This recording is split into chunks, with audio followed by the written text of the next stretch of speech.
अस्सलामुअलैकुम। उम्मीद करती हूँ कि आप सब लोग ठीक होंगे और खैरियत से होंगे। और आज मैंने एक चीज़ मंगाई है, वो मैं आप लोगों को दिखाती हूँ। मैंने मंगाए हैं पारे कुरान शरीफ के। और पारे मैंने इसलिए मंगाए हैं क्योंकि मेरा जो कुरान शरीफ था, तो उस कुरान शरीफ में क्योंकि हम लोग जो है वो क्लास करते हैं, और जब क्लास करते हैं तो सुनाना भी पड़ता है।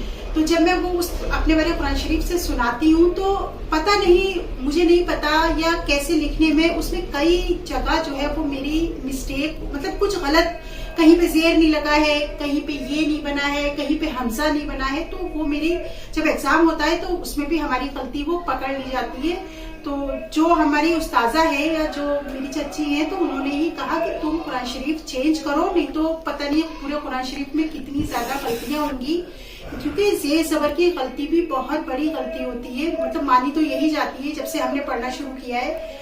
उन्होंने जो है ये कहा कि तुम कुरान शरीफ दूसरा ले लो, चेंज कर लो, या फिर पारे ले लो जिससे कि जिसमें अच्छा लिखा हुआ हो और साफ लिखा हुआ हो और सारी चीजें ठीक हो। पता नहीं, मतलब उन्हें भी नहीं समझ में आ रहा था कि कुरान शरीफ में गलती ये हुई कैसे। क्योंकि मैं पढ़ती थी तो अक्सर वो कहती थी नहीं यहाँ, मैं कहती थी नहीं यहाँ ये लिखा है, तो वो कहती थी नहीं यहाँ पे ये नहीं है। बाकी सब लोग भी कहते थे कि यहाँ पे जेर बना है, मेरे उसमें कुछ नहीं बना होता था, या फिर जबर बना होता था। तो ये गलतियां काफी हो रही थी, तो इसलिए मुझे ये नया कुरान शरीफ एक तरीके से पूरा लेना पड़ा।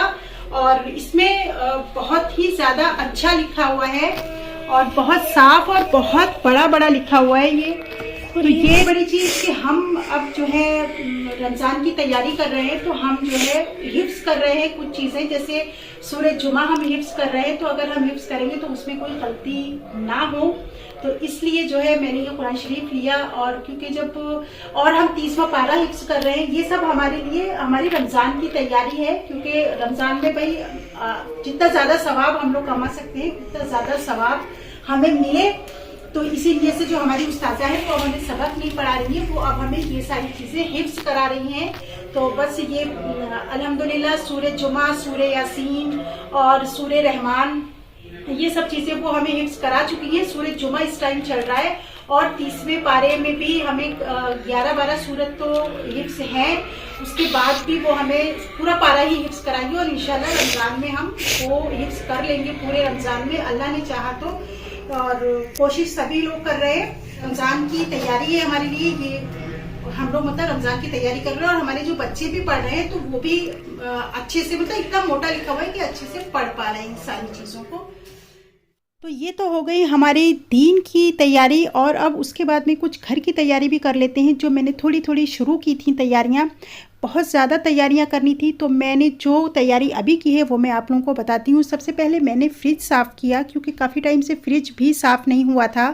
क्योंकि फ्रिज में हम एक्स्ट्रा सामान हमारे बहुत ज़्यादा हो जाता है, तो मैंने सोचा फ्रिज भी साफ़ कर लूँ और वो भी निकाल दूँ। क्योंकि रमज़ान में हमें बहुत सारी चीज़ें फ्रीज़ करके भी रखनी होती हैं, तो उसके लिए भी मुझे जगह बनानी थी। तो इसलिए मैंने अपना पूरा फ्रिज जो है वो साफ़ किया और सारी चीज़ें धुल के मैंने ऊपर रख दी, फ्रिज की जितनी भी चीज़ें अंदर होती हैं। और उसके बाद में मैंने कहा जब तक ये सूखेंगी तब तक मैं अपना फ्रिज साफ़ कर लूँगी। और फ्रिज मेरा बिल्कुल साफ़ हो गया और एकदम खाली कर दिया था मैंने, सारा सामान मैंने निकाल दिया था इसका। फ्रीज़र भी मैंने एकदम खाली कर दिया था। उसके बाद में मैंने शुरू की अलमारियों की सफाई, क्योंकि सर्दियां गई थी तो कपड़े गर्मियों के सारे निकले थे, तो मैंने ऐसे ही रख दिए थे। अभी तक मैंने कुछ भी सेट करके नहीं रखा था, तो मैंने कहा ये काम भी कर लूँ, क्योंकि ये सारे काम रमज़ान में करना बहुत मुश्किल होता है। क्योंकि रमज़ान में वैसे भी हमारा रूटीन एकदम चेंज हो जाता है। वो 11 महीने बिल्कुल अलग हो जाते हैं और ये एक महीना बिल्कुल ही हमारा चेंज हो जाता है। हर चीज़ का, सोने का भी, उठने का भी, सारी चीज़ों का रूटीन चेंज हो जाता है। इसीलिए मैं ये सारे काम कर रही थी, क्योंकि रमज़ान में काफ़ी मुश्किल होता है ये सारे एक्स्ट्रा काम करना। और उसके बाद में अलमारियाँ मैंने साफ़ करके थोड़ी जगह बना दी थी कि ताकि कुछ भी सामान अगर रख सकें जल्दी में तो रख लें। और उसके बाद में शुरू की मैंने घर की सफाई, क्योंकि सर्दियाँ थी तो बहुत टाइम से पंखे बंद थे, तो उन पे काफ़ी ज़्यादा धूल भी लग गई थी। तो इसलिए मैंने कहा वो साफ़ कर लूँ, क्योंकि ये सारी चीज़ें गंदी अच्छी नहीं लगती हैं और रोज़ों में ये सारे काम हो नहीं पाते हैं। और जो हमारे यहाँ मेड आती हैं तो वो भी भाई रोज़े रखती हैं, तो वो उनसे हम मतलब मुझे अच्छा नहीं लगता है कि रोज़ों में मैं उनसे ये सारे काम करवाऊं, क्योंकि जब जो काम हम खुद करना पसंद नहीं कर रहे हैं तो हम फिर उनसे क्यों करवाएं। तो ये मुझे बिल्कुल भी पसंद नहीं है। मेरा जो है वो फ्लोर भी काफ़ी गंदा हो गया था, ये जितना भी पत्थर था काफ़ी गंदा गंदा सा लग रहा था, तो मैंने कहा इसे भी साफ़ कर लेती हूँ। तो ये मैंने बाजी के साथ मिल के ही साफ़ करवाया, क्योंकि ये सारे काम हम रोज़ों में नहीं कर सकते और ये अगर गंदा रहेगा तो फिर अच्छा भी नहीं लगता है घर हमारा, इसलिए मैंने पूरा का पूरा साफ़ किया। और ये पहली शुरुआत थी रमज़ान की तैयारियों की, जो मैंने यहाँ से शुरू करी। सबसे पहले तो हमने कुरान शरीफ की आयतें हिफ्ज़ करना शुरू की, उसके बाद में मैंने घर की सफाई की, और इंशाल्लाह जो अगला व्लॉग आएगा उसमें जो है बहुत कुछ चीज़ें जो मुझे फ्रीज़ करके रखनी है, जो और ज़्यादा मतलब जो तैयारियां हमें करनी है रमज़ान की, तो वो उसके बाद में मैं वो शुरू करूँगी। सबसे बड़ा टास्क मेरे लिए ये फ़र्श साफ़ करना था, तो मैंने इस फ़र्श को जो है वो अच्छे से रगड़ के साफ़ किया।